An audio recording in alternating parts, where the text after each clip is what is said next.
désignation du président de la Commission électorale nationale indépendante au sein de la plateforme des confessions religieuses. 2 mois de spectacle, 2 mois d'invective entre les chefs religieux et enfin 2 mois d'une très longue attente avant que Denis Kadima, candidat de l'église kimbaniste pour remplacer Corneille Nangaa, soit finalement entériné par la majorité parlementaire au cours d'une plénière électrique. Mesdames et messieurs, bienvenue à ce nouveau numéro de votre magazine Vérité des Faits. Vérité des Faits est une émission où interviennent les invités sur notre plateau pour vous offrir un autre regard sur l'info. Aujourd'hui, je reçois Chimchimba, il est président de l'UDPS Île-de-France, c'est un habitué de cette émission. Chimchimba, bienvenue. Bonjour, monsieur le journaliste. Alors, comment se porte l'UDPS Fédération Île-de-France? Vous venez d'être là il y a quelques mois. Pas quelques mois, moins d'une semaine. Oui, ça Oui, tout à fait. L'UDPS, comme partout, hein, l'UDPS, je l'ai toujours dit, c'est une machine démocratique.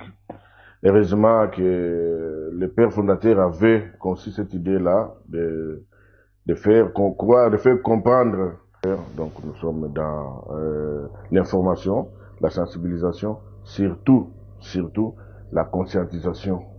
Donc l'UDPS France, j'étais là, j'ai passé plus de presque 1 mois et demi, comme d'habitude. J'ai eu à tenir des réunions d'assemblée générale. Et en tout cas, nous sommes tous rangés derrière l'exécutif. Non, mais malheureusement pour vous que le réel politique se fait sur place. Et vous parlez d'abandon de nos fédérations. Non. Une machine bien structurée, hein, et organisée ne peut pas rester abandonnée comme ça. L'UDPS, c'est toute une école. L'UDPS fonctionne comme un État. On fonctionnait, on continue à fonctionner dans les soucis, hein, de penser, de réfléchir comment gérer le pays. Donc, à mon absence en tant que président de France, il y a toujours mon vice-président il y a l'équipe qui fonctionne, qui tourne. Donc, nul n'est indispensable à l'UDPS. Quand on est là, on fait le job. Et quand on n'est pas là, on est dans la continuité. Et avant mon voyage, mon vice-président, Jean-Claude Manou, que je salue, était avec moi ici. Donc, quand moi je suis parti, je n'ai fait que relayer. En même temps, quand je suis arrivé, ça pourra vous surprendre, j'ai été mis en quarantaine. Alors, il y avait une réunion de programmée. Je vais te dire que c'est notre chargé de communication. Tout ce que je félicite d'abord et que je salue pour le courage que je lui avais dit. Tu devras prendre tes responsabilités et tu vas conduire la réunion. Et c'est ce qui a été fait. Avec brio d'ailleurs. Très bien. L'actualité politique oblige. Denis Kadima ont terminé sans consensus. L'opposition crie au passage en force. Quel est votre avis face à cette situation? Vous savez, l'opposition a toujours joué son rôle. Hein. Nous, on est des expérimentés de cet exercice. Hein. Vous savez, à un certain moment, moi, ce que j'ai toujours dit, surtout dans des pays civilisés que nous évoluons, l'opposition a toujours un sens régalien. Vous comprenez? On ne peut pas s'opposer à tout, même à ce qui est clair. L'opposition s'est opposée par rapport à quoi? Par rapport à ce processus. Parce que l'opposition ne pouvait même pas se mixer. Vous savez, on a par rapport, j'en arrive. Quelle opposition? Parce que jusqu'à cette étape-là, c'était la désignation des membres du cabinet et des membres du bureau de la CENI et devait être en commission paritaire. On va y arriver. Avant d'abord, c'était entre les confessions religieuses pour question d'indépendance. Donc parce que tout aujourd'hui, il fallait dissocier ceux qui sont à même de nous aider, entre guillemets, les confessions et les politiques. Donc, je ne vois pas pourquoi les politiciens pouvaient venir s'y mixer. Alors, la commission paritaire. Vous savez, d'abord, la commission paritaire sans opposition. Quelle commission paritaire? Vous savez, il n'y avait pas eu d'opposition, mais il y a eu combien de délais, combien d'appels L'État ne peut pas s'arrêter. Vous savez que vous avez un rôle à jouer, mais venez participer. Nos amis avaient préféré sécher. Mais nous sommes en démocratie. La démocratie, c'est quoi? C'est aussi la loi de la majorité. Ceux qui étaient présents. Qu'est-ce que vous parlez de la loi de la majorité? C'est quoi entendez-vous? La loi de la majorité, ça veut dire que il y avait tout un processus de désignation des candidats par rapport au bureau de la CENI, et ça passait par un consensus. Mais comme, entre guillemets, les hommes de Dieu, qui, malgré leur bonne foi, n'étaient pas en mesure de s'entendre pour sortir un candidat, tel que prévu par leur charte, il y avait une voie de sortie. C'était le vote. Il y a eu vote. Il y a eu 8 confessions religieuses, et sur les 8, 6 ont désigné un candidat. N'est-ce pas ça la loi de la démocratie? L'UDPS au pouvoir serait-elle en train d'adorer aujourd'hui les antivaleurs qu'elle avait cessé de dénoncer sous le régime de Mobutu et Kabila? Qu'est-ce que vous attendez par antivaleur dans les cas échéants? En tant que journaliste, je vous pose la question. Non, c'est moi qui pose la question. C'est ça que je dis. Je ne vois pas d'antivaleur là-dedans parce que le processus démocratique a été, et l'UDPS est là pour faire respecter. En même temps, il faut dissocier le fonctionnement de l'UDPS et la gestion de l'État. Vous comprenez? Dites-moi, dans ce cas-là, quel rôle... Non, attendez. Dites-moi en quoi l'UDPS peut venir immixer son nez dans la désignation d'un président de la composition du bureau de la CENI. Alors, pour des raisons politiciennes, pour des raisons d'existence, et par manque d'arguments, voilà pourquoi l'État est en train de fonctionner, mais on est en train de chercher à s'acharner, chercher à vilipender, chercher à détruire l'image de l'UDPS. Mais avant, d'emblée, je vous avais dit que l'UDPS était une machine. Au jour d'aujourd'hui, je suis en train de féliciter. Comment est-ce que l'UDPS est en train de s'y prendre par rapport à ça? Il n'y a pas eu passage en force. Il n'y a pas eu passage en force. La loi a été respectée. Et nul n'est censé être au-dessus de la loi. Y a-t-il eu vote ou pas? Ces élections-là ont-elles respecté la voie démocratique ou pas? Mais mon frère, toute personne a le droit de s'abstenir. Et l'abstention fait partie du jeu. Les autres membres composantes des confessions religieuses avaient semblé bon s'abstenir. Et ils ont eu le prix à payer. Il n'y a pas eu passage en force. C'est ça ce que je suis en train de vous dire. Voilà. Que dire de la SYNCO et l'ECC qui ont tout fait pour obtenir des consensus en voulant même saisir le chef de l'État, Félix Tshisekedi? Les consensus entre les hommes de Dieu ne pouvaient pas aller s'obtenir au niveau du Parlement. Bien que le Parlement a usé de la sagesse, la plus large d'ailleurs. Parce que pour moi personnellement, on a perdu du temps. Il fallait pas qu'une institution joue au caprice ou pour faire plaire tel ou tel autre. Dans la Constitution, on n'a pas parlé de la SYNCO ou de l'ECC non, on a parlé des confessions religieuses, point barre. Mais pourquoi les députés de l'Union sacrée jubilés après l'enterrement de Denis Kadima? Mais c'est normal. Cela prouve à suffisance qu'il y aura des élections chaotiques, il y aura fraude. Non, les députés de l'Union sacrée en avaient marre. Ils ont jubilé parce qu'ils ne pouvaient pas comprendre comment est-ce que une poignée du président de la CENI. Non, ce n'est pas seulement l'enterrement du président de la CENI. Ils avaient jubilé par rapport à l'enterrement du bureau de la CENI. Je suis en train de vous dire. Attends, je vous dis l'enterrement du bureau parce que ce sont des députés. Ils sont là pour représenter le peuple. Vous savez que le peuple a besoin des élections dans ce pays. Mais pas des élections. En 2023, alors, ils étaient bloqués. Les députés étaient bloqués. Ils n'étaient pas d'accord. Voilà pourquoi, dès que la situation était décantée, normalement, il fallait qu'il y ait une manifestation vraiment de joie. Vous parlez seulement de Kadima. Non, il y a eu un bureau. Au jour d'aujourd'hui, ceux qui étaient contre cet enterrement viennent d'envoyer leurs candidats.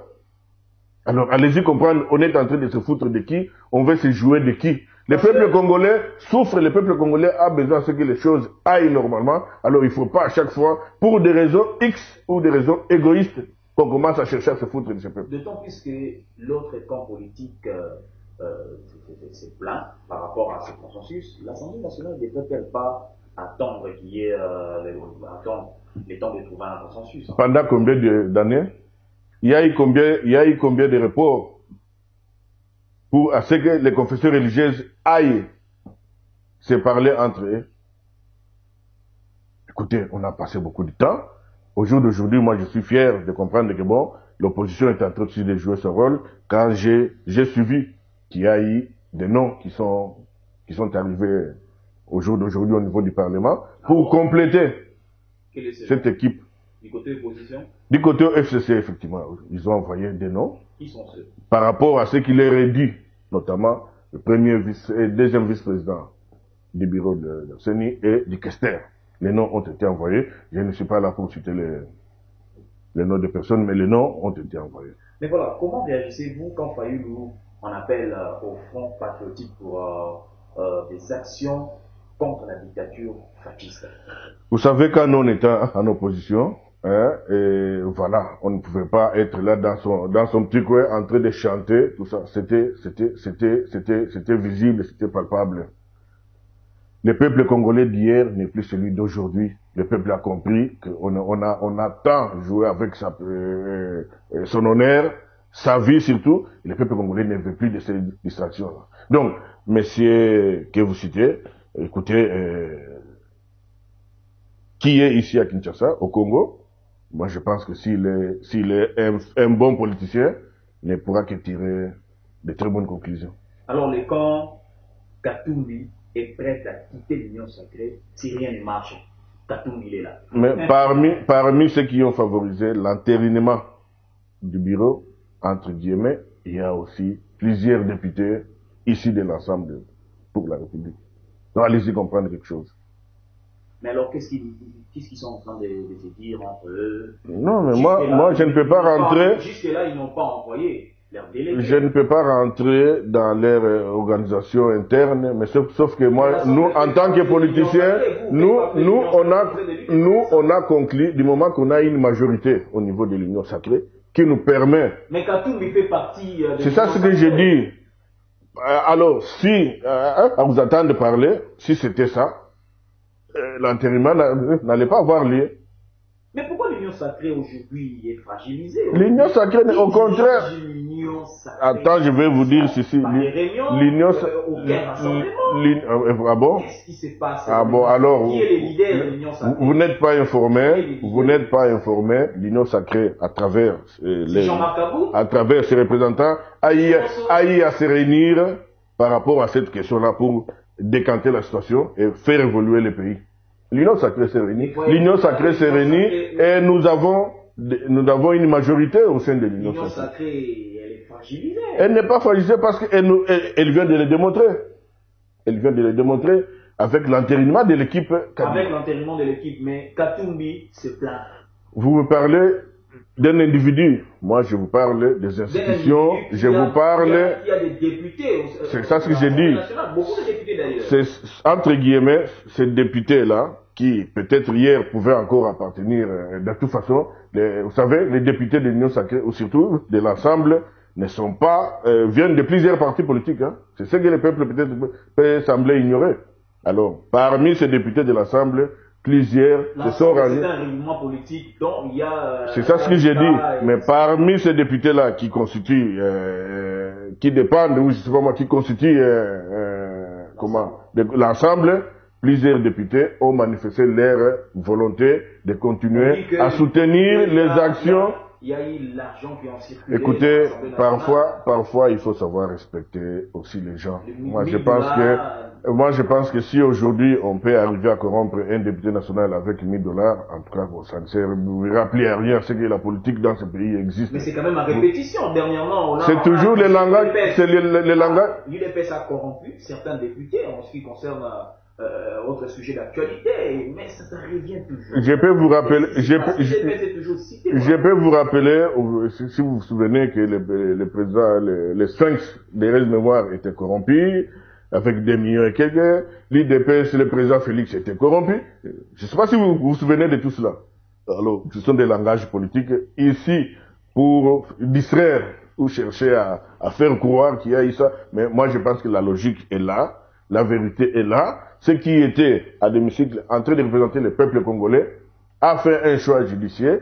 Et ce choix-là, au jour d'aujourd'hui, qui va nous permettre d'aller aux élections. Parce que nous, en tant que légalistes, nous devons tout faire pour ce que, au plus tard, en 2023, qu'il y ait des élections, ni plus ni moins, et que la vie politique congolaise continue. Parce que ce pays ne peut pas continuer à souffrir par rapport aux humeurs, par rapport... Non, le pays a besoin d'évoluer. Et moi, je pense qu'au jour d'aujourd'hui, je suis fier de constater que, une fois de plus, l'IDPS est là, la machine IDPS est là, et que tout ce qu'on est en train de prôner est en train de suivre son cours. Puisque le pays doit évoluer, dans quel contexte politique au pays ont eu lieu les processus de désignation respective des membres de la CENI? Mais je ne sais pas si je vais vous... Dans quel contexte exactement? Le contexte, c'est que avant d'en arriver au contexte actuel, parce qu'avant ça posait des problèmes, on disait qu'il y avait immixtion des politiques, on a tout fait pour dépolitiser cette institution-là, à travers les hommes de foi, à travers les religieux, mais qui malheureusement ne sont pas arrivés à se mettre d'accord par rapport à une première façon de désigner un candidat. Voilà pourquoi ils ont basculé. Ils sont passés par le deuxième mode qui est l'élection, selon leurs chartes, leurs propres chartes. Alors, nous, en tant que l'Assemblée nationale, en tant que représentants du peuple, n'avait pas d'autre choix que d'entériner. Et ça, nous, en tant qu'IDPS, on les demandait déjà. Dans des conditions pareilles. Mais quelles conditions? Ça se passe comme ça partout? Qu'est-ce qu'il y a eu? Il y a eu quoi? Quelles conditions? Il y a des bagarres, je venais même de les Mais dire. mon frère, vous savez, il y a des gens qui savent, vous savez, de toute façon, il y avait que l'IDPS dans ce pays qui essayait d'amener cette façon-là de comprendre que la politique est un jeu démocratique et que à un certain moment, dans un jeu, il faut aussi savoir perdre.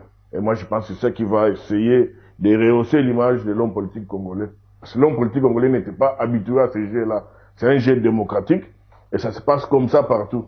Et la démocratie, c'est surtout s'il y a eu vote, c'est la loi de la majorité qui prime. Et aux minorités de s'incliner, tout simplement. Et le jour d'aujourd'hui, je vous dis que s'ils n'étaient pas d'accord par rapport à ça, le FCC n'allait pas envoyer les dénoms. Le FCC n'allait pas envoyer les dénoms. Oui, s'ils n'étaient pas d'accord, ils ont compris que, effectivement. Donc, Katumbi, jusque-là, n'a pas encore compris. Non, il y a un bureau qui, au jour d'aujourd'hui, sur les 12, donc sur les 15, on avait déjà 2. Au jour d'aujourd'hui, il y a 2. Ça, donc, il va manquer un nom, et qui, je pense, ne tardera pas de venir. En attendant, il paraît aussi que l'unique député de décider est prêt aussi à venir accompagner cette démarche. Donc, voilà. La configuration des forces politiques à l'Assemblée nationale permet-elle une symbiose avec le président de la République en ce moment précis? Mais n'eût été cette symbiose-là, la République pouvait peut-être être bloquée, comme ce fut le cas avec la coalition FCC Cash. Au jour d'aujourd'hui, c'est à partir de cette symbiose que les choses sont en train d'avancer. Et c'est ça l'intérêt du chef de l'État. Voilà, le chef de l'État qui avait refusé d'investir Ronsard Malonda en juillet 2020, va-t-il acter l'entérinement de Denis Kadima désigné sans consensus au sein des confessions religieuses? Le contexte n'est pas le même. Le cas de Ronsard Malonda, effectivement, le cas de Ronsard Malonda, il y avait un nom qui était entériné au niveau de l'Assemblée nationale. Seulement, mais aujourd'hui, c'est le même cas. Non, aujourd'hui, nous avons la composition, une grande partie de la composition du bureau. C'est ça la différence. Et le chef de l'État étant garant de la République, lors de la proposition de désignation de notre ami Ronsard Malonda, vous aviez vu que le pays était en train de s'embraser. En tant que chef de la République, garant de la nation, il ne pouvait que remettre de l'ordre. Mais il doit aussi remettre de l'ordre. Mais le pays est calme, le pays est calme sur les 15. Parce que Moïse Katumbi se prépare déjà à des manifestations. Plutôt, Martin Fayulu prépare déjà des manifestations. Moïse Katumbi conteste aujourd'hui la désignation de Denis Kadima. Est-ce que ces manifestations allaient se préparer ou allaient prendre un jour, 2 jours ou 1 mois? Non, c'est spontané, mon frère. La voix le peuple, on sait voir quand est-ce qu'il est content et quand est-ce qu'il n'est pas content. À condition de ne pas avoir vécu l'opposition. Et nous savons. C'est ce que j'ai dit aujourd'hui. Nous avons 14, avec les deux qui viennent de chercher, 14 membres du bureau de la CENI sur 15. Mais c'est largement majoritaire. Face à cette contestation.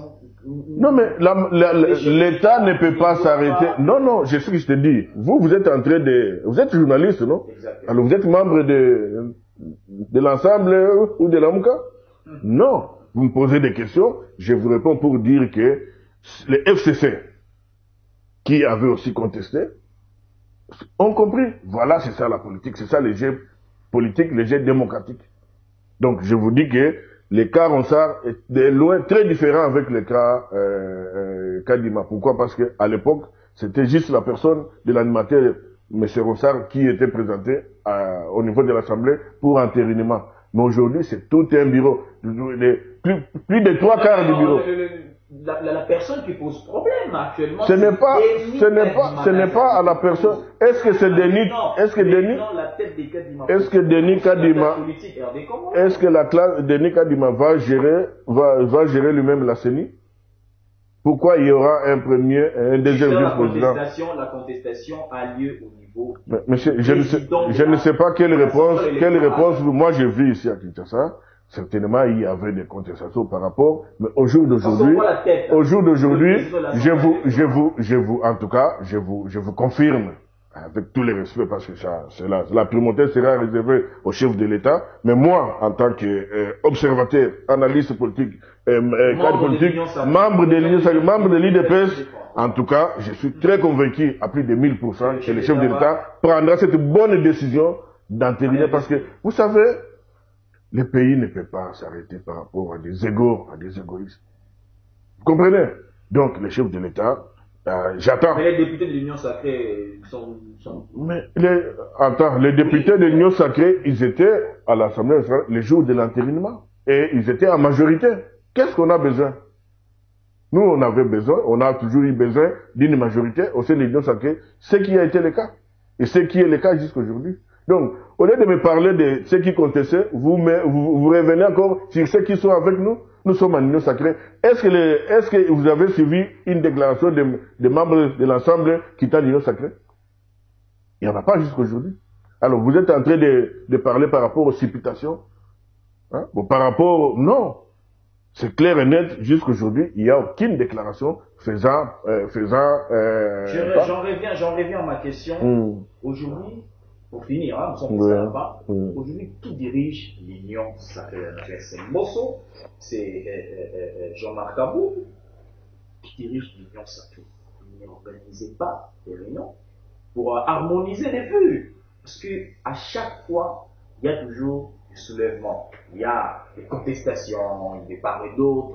Voilà, c'est fragilisé apparemment l'Union Sacrée. Vous savez, l'Union Sacrée n'est pas fragilisée. Ne cherchez pas à savoir ou à comprendre la cuisine interne de l'Union Sacrée, parce que jusqu'aujourd'hui, grâce à cette Union Sacrée, grâce à l'ensemble de tous les députés de l'Union Sacrée, il y a eu entérinement du bureau de l'Assemblée, de la CENI au niveau de l'Assemblée nationale. Je ne vois pas comment je vais vous répondre, parce que l'Union Sacrée a sa façon fonctionner.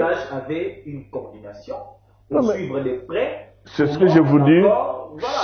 Chaque. L'Union Sacrée, ce n'est pas le cas. L'Union Sacrée, ce n'est pas le cas. On ne connaît même pas les coordinateurs de l'Union Sacrée. On n'en a pas besoin. L'Union Sacrée, c'est quoi? Comment ça? L'Union Sacrée, c'est quoi? Ce sont des fils de ce pays, les représentants du peuple, qui adhèrent à la vision du chef de l'État et qui sont prêts. Dans toute une structure, il doit y avoir quelqu'un. Non, mais ça veut dire quoi? Dans l'Union Sacrée, il y a plusieurs structures. Vous comprenez? L'Union Sacrée n'est pas un cadre monolithique. Non. C'est un cadre de réflexion où la démocratie vit. Là où vit la démocratie, c'est là où il y a des fois des contestations, des fois, ça fait partie du jeu. Alors ne cherchez pas à me dire, non, l'Union, il n'y a pas une charte, il n'y a pas une charte, il n'y a pas une charte par rapport à ça. Tout ça c'est politique, voilà pourquoi en tant que journaliste, peut-être vous ne pouvez pas comprendre ça. Il n'y a pas une charte. Une ligne de conduite. Quand il y a une charte, c'est là où on crée des petits dictateurs, vous comprenez? Nous, on est ouvert, c'est libre à qui veut de venir adhérer à l'Union sacrée. Elle est fragilisée, l'Union sacrée. Elle n'est pas fragilisée parce qu'elle vient de démontrer il n'y a même pas une semaine qu'elle était soudée. Avez-vous été, alors, je vais vous aider, les membres de l'Union sacrée s'étaient retrouvés quelque part pour réfléchir par rapport à cette situation de la CENI qui commençait au moins à sortir un peu du contexte démocratique. Alors vous allez me dire comment? Parce qu'il y a eu toujours quelqu'un qui a eu à réunir tout ce monde-là. Alors si vous cherchez à savoir ce quelqu'un-là, en tout cas vous en attendrez longtemps, mais l'Union sacrée est là. Nous sommes avec nos amis de l'Assemblée. Jusqu'aujourd'hui, non, c'est ce que j'ai dit. Alors, il y a personne qui dirige, mais il y a des réunions qui se tiennent, mais il y a des gens qui prennent parole pour diriger ou orienter ces réunions. Ces réunions-là, la dernière réunion de l'Union sacrée, c'était des camps. Avant l'entérinement, la même semaine avant l'entérinement du bureau de la CENI. Donc, peut-on dire aujourd'hui que c'est le chef de l'État qui est l'être suprême de l'Union sacrée? Ça veut dire quoi? Quand ceux qui acceptent de soutenir le chef de l'État, sa vision, constatent qu'il y a des choses qui ne marchent pas, mais ils se réunissent pour voir, pour constater et pour faire marcher les choses, pour faire évoluer les choses. C'est ce qui a été le cas. C'est ce qui s'est fait. On n'a pas besoin de maintenir les gens par force. Non. Nous voulons à ce que les Congolais, surtout les dirigeants congolais, prennent conscience de la tâche qui doit être la leur. C'est-à-dire de sortir ce pays, de sauver ce pays, de faire avancer ce pays. Tout simplement. L'état où il y avait des injonctions, des personnes morales, des autorités morales, ce temps-là est révolu. Parce que c'était une façon de se soumettre au dictat des personnes. Nous, ici, nous nous sommes battus pendant autant d'années pour libérer l'espace politique. Et ça passe aussi par cette autonomie, par cette indépendance, surtout par rapport aux députés, aux élus. Voilà. Merci Chimchimba d'avoir répondu à toutes nos questions. Un message à la population congolaise. En tout cas, je vais remercier la population congolaise qui a compris et qui est en train de comprendre, qui en avait déjà marre par rapport à ce petit blocus-là, entretenu par des personnes, pour moi, que je vais qualifier aujourd'hui de mauvaise foi, des cupides, des égoïstes, parce que on ne peut pas continuer à faire la politique pour des positionnements ou pour se retrouver. Non, nous devons faire la politique pour faire avancer ce pays, pour léguer à notre progéniture une vie meilleure. Vous comprenez? Donc, je ne vois pas comment aujourd'hui, d'abord moi ça m'étonne, je peux même expliquer des choses que je trouve dramatiques. On en parlera prochainement. Ah mais voilà, donc je vous remercie de m'avoir encore honoré ici chez vous, et je suis là, et moi je pense que quand je viens ici, ou quand nous venons ici, c'est pour parler des idées. Pas pour parler par rapport aux personnes. Non. Parce que on a toujours, non, effectivement, mais, non, mais quand les personnes réfléchissent mal, je ne vois pas pourquoi on devra continuer à faire allusion à eux. Voilà. Merci à vous, chers téléspectateurs, d'avoir suivi cette émission. Et c'est donc la fin de ces numéros. On se retrouve à la prochaine avec le même plaisir.